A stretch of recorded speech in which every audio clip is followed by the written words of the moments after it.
Kapan? Bagaimana Rasul menyikapi syubhat? Bagaimana Rasul menyikapi maksiat tuh, ikuti tuh. No, baca sejarah sirah Rasul. Ambil pattern, pola gaya berislam Rasul dan sahabat. Ambil, terapkan dalam pattern berislammu di dalam kehidupan. Itu salaf.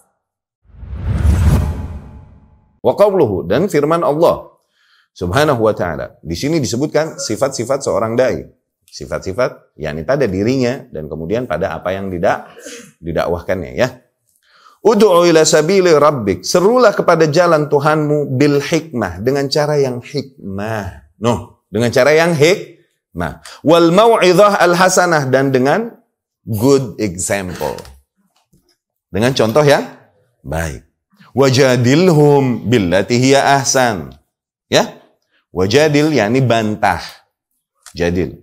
Mereka billati hiya ahsan. Bantahlah mereka dengan cara yang lebih baik. Inna rabbaka huwa a'lam biman dhalla an sabili. Sesungguhnya Tuhanmu lebih mengetahui siapa sih yang sebenarnya di atas kesesatan, engkau atau mereka. Begitu. Ya, serahkan kepada Allah. Serahkan kepada Allah, hasil akhirnya serahkan kepada Allah. Ya. Wa huwa a'lamu bil muhtadin. Dan Allah lebih mengetahui siapa yang berada di atas hidayah, siapa yang berada di atas kesesatan, Allah Maha tahu. Udah sampaikan.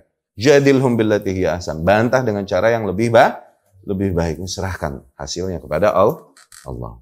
Zain. Serulah kepada jalan Tuhanmu dengan cara yang hikmah. Nah, ahli bid'ah menunggangi makna hikmah ini. Hikmah dalam artian apa? Hikmah adalah diam kau dari kebid'ahan, jangan ingkari. Diam kau dari kesyirikan, jangan ingkari. Ini hikmah yang diyakini ahlul bid'ah. Awas. Oke? Ini Wahabi, ini dakwahnya ini nggak hikmah. Suka nyalah-nyalahin orang. Aturan kita mencintai sesama. Tuh, hikmah menurut mereka tuh, oke? Dia mau ngunyah menyan sambil nyungsep di kuburan, diemin, jangan dikata siri. Hikmah menurut ahli bid'ah nih. Hikmah adalah, jangan kau ingkari kesyirikan. Jangan kau ingkari kebid'ahan. Hikmah menurut mereka. Hikmah menurut kita apa? Menempatkan perkara pada tempatnya. Santai pada saatnya santai, kenceng pada saatnya kenceng. Itu hikmah. Dari situ Ibnu Qayyim mentafsirkan hikmah. Nih, fi'lu ma yanbaghi, melakukan apa-apa yang sepantasnya untuk dilakukan. Alal wajhil ladzi yanbaghi, fil waqtil ladzi yanbaghi, pada saat yang tepat untuk dilakukan. Tuh. Alal wajhil ladzi yanbaghi, dengan bentuk juga yang proporsional. Jangan berlebihan, jangan kurang. Itu hikmah. Fi'lu ma yanbaghi, melakukan apa-apa yang selayaknya untuk dilakukan. Fil waqtil ladzi yanbaghi, pada saat yang tepat untuk dilakukan. Alal wajhil ladzi yanbaghi, dengan bentuk yang tepat juga. Dengan bentuk yang selayaknya. Proporsional, nggak berlebihan, nggak kurang. Dan ini adil. Di dalam syariat Islam tuh yang adil tuh yang hikmah. Gitu. Nggak mesti adil selalu sama rata. Dan lain-lain. Nah. Ya. Jadi maknanya apa? Dakwah yang hikmah adalah dakwah. Kau gunakan kelembutan pada orang-orang yang layak masih kau gunakan kelembutan. Kau berlembut dan bersantailah pada perkara-perkara yang toh di dalam syariat ini memang perkara yang santai. Kau gunakan ketegasan pada orang-orang yang emang udah layaknya kau gunakan ketegasan. Kau gunakan ketegasan pada masa atau pada perkara yang emang di situ harus digunakan ketegasan. Bukan perkara yang aturan di bawah santai, di bawah gebrak. Jangan. Itu hikmah. Saatnya pakai lidah, saatnya pakai pedang. Itu hikmah. Buktinya apa? Dan awas, nih by the way, anyway, Baswe. Apakah maknanya serulah kepada jalan Tuhanmu dengan cara yang hikmah? Apakah maknanya? Setelah seseorang menerapkan cara hikmah ini, berarti Allah jamin pasti manusia menerima dakwahnya? Ini guaranteed nggak? Maksudnya garansi bukan dari Allah.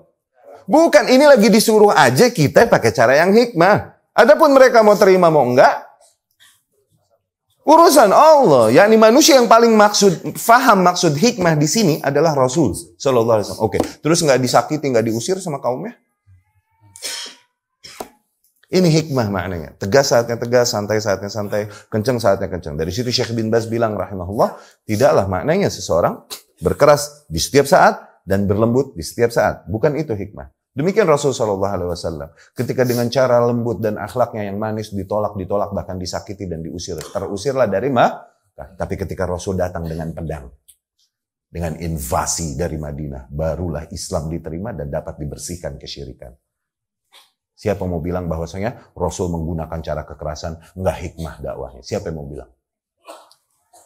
Itu hikmah di kita, no. Proporsional nggak? Mana yang lebih ilmiah? Hikmah ala kita atau ala ahli bid'ah?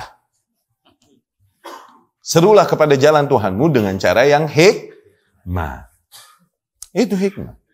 Ya, demikian Rasul Shallallahu Alaihi Wasallam. Seorang badui pipis di masjid. Tahu itu? Sahabat udah mau gebukin aja kan. Lu mau ngetop, lu kencing Masjid Nabawi ya? Kurang ajar luar biasa berarti kan. Tapi badui, sahabat udah mau pukulin. Rasul bilang sallallahu alaihi wasallam, la taqta'u alaihi baula. Jangan kalian putuskan kencingnya, biar dia beresin dulu kencingnya. Biar dia beresin kencingnya. Apakah maknanya Rasul sallallahu alaihi wasallam berkata, boleh kencing di masjid? Enggak, cuman madorotnya lebih besar. Kalau ditahan ini tuh nggak ketahan, akhirnya beleberan nambah kacau tuh. Dan sakit dia nahan kencing tuh. Itu madorot yang lebih besar tuh. Ditahan, pilih madorot yang enteng. Udah biar dia beresin kencingnya di spot itu. Paham? Itu akhafu dororen, bukan akhafu dororen yang jadi demo dan rusuh. Nah kemudian Rasul SAW lihat, dan dia adalah sebaik-baiknya pendidik, dan dia berkata pelan-pelan kepada ini badui, syuf, ini masjid tempat sholat, zikir, wirid, bukan tempat untuk qadha hawaijin nas, untuk buang hajat manusia. Saking lembutnya Rasul SAW, sementara yang lain mau pukulin dia, ini badui berkata, Allahumma arhamni wa Muhammadan, ya Allah rahmati aku dan Muhammad aja. Wala tarham ma'ana ahadan, dan jangan rahmati yang lain ya Allah. Begitu. Rasul pun tertawa dan berkata, qad hajarta wasi'a. Kau membuat sempit sesuatu yang luas. Ya, ini doakan rahmat untuk semuanya. Lembut nggak Rasul? Sallallahu alaihi wasallam. Tapi di satu waktu ada seorang sahabat yang dia lihat pakai cincin emas. Di hadisnya Ibnu Abbas. Jazabah, Rasul menariknya dengan keras dan melemparnya ke tanah dan berkata, Ayamat ahadukum ila jamrah minan nar. Apakah kalian sengaja pakai tali dari api neraka, yadha'a fi usbu'i, ditaruh di jarinya? Keras nggak dalam hal itu Rasul? Kalau mau dikata kasar, pakai bahasa sekarang kasar nggak dalam hal itu? Kasar. Masing-masing ada pada tempatnya. Nih badui bukan yang sering ngaji sama Rasul SAW, terus hidupnya nih di gunung barengan ame batu sama kambing. Bang, saya lihat pojokan dikit dia ngeden.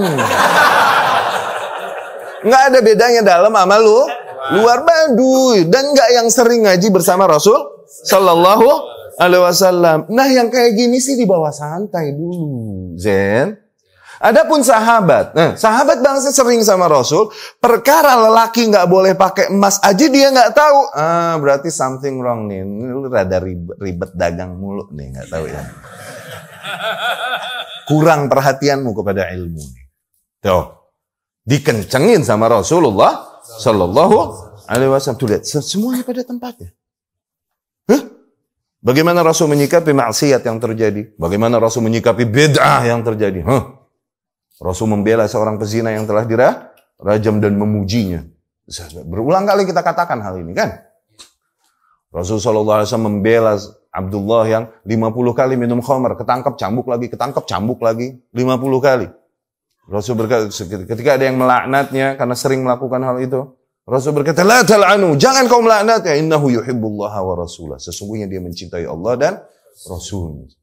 Tapi ketika hulunya Mu'adz di dalam mengimani radhiyallahu anhu, dia ngimamin sholat isya, udah telat, bacanya Al-Baqarah. Tuh, 2,5 juz nih bro. 25 halaman. 25 lembar. Orang pegel kan, keluar duluan. Yang keluar duluan dikata munafik sama Mu'adz bin Jabal radhiyallahu anhu. Tuh lihat, bahkan sahabat besar ahli ilmu mengalami proses error dalam belajar. Wajar. Tuh. Rasul keras mengingkari, afatanun anta ya Mu'adz? Apakah kau pembawa fitnah ya Mu'adz? Tuh, kenceng nggak? Kenapa? Errornya di maksiat apa di hulu? Di syubhat? Di syubhat. Rasul keras mengingkari Usamah ibn Zaid bin Harithah radhiyallahu anhum. Ketika apa? Orang udah bilang la ilaha illallah, masih ditusuk juga lagi perang sama musyrik. Begitu keras Rasul mengingkarinya sehingga Usamah berkata, andai saja waktu itu aku belum Islam. Yani abis Rasul murka baru masuk Islam, hilang langsung dosa. Orang masuk Islam kan hilang, bersih dosa. Tapi aku udah Islam dan mengakibatkan Rasul murka besar demikian, ini dosa besar. Kenapa? Syubhat. Tapi seorang sahabat, ya Rasulullah, da'ni azni, izinkan aku untuk berzina ya Rasul. Maksiat apa syubhat? Zina. Hah? Rasul pun dengan pelan saja, dia pegang dadanya. Atardoha li ummik. Kau ridho nggak kalau seseorang berzina dengan ibumu? Kau ridho nggak seseorang berzina dengan saudarimu? Enggak ya Rasul. Kau ridho nggak seseorang berzina dengan bibimu? Enggak ya Rasul. Dia sendiri yang menjawab. Lembut gak? Kapan? Bagaimana Rasul menyikapi syubhat? Bagaimana Rasul menyikapi maksiat tuh, ikuti tuh. No, baca sejarah sirah Rasul. Ambil pattern, pola gaya berislam Rasul dan sahabat. Ambil, terapkan dalam pattern berislammu di dalam kehidupan. Itu salaf. Rasul menyikapi penyimpangan Khawarij. Berlakulah adil kau Rasulullah. Begitu kan? Dan berbuat adillah dalam pembagi. Ini pembagian yang zalim yang tidak diharapkan dengannya ridha Allah. Inna hadhihi qismah ma urida biha wajhullah. Ittaqillah. Begitu no sama Rasul. Rasul mengingkarinya dengan apa? Anjing neraka. Tuh. Dikata anjing neraka no. Seburuk-buruknya bangke di atas muka bumi itu. Kafir nggak digitu-gituin amat bro. Kesalahan Khawarij. Ana mau tanya. Maksiat. Ini Khawarij. Karena maksiat, karena belanja pakai GoPay, Gojek, sorry. Apa karena menentang penguasa? Sekarang kenapa yang diingkari yang GoPay, yang Gojek? Yang demo ini selamat dari lidah mereka, dari pena mereka. Kenapa? Siapa yang ngikutin konsep salaf sebenarnya?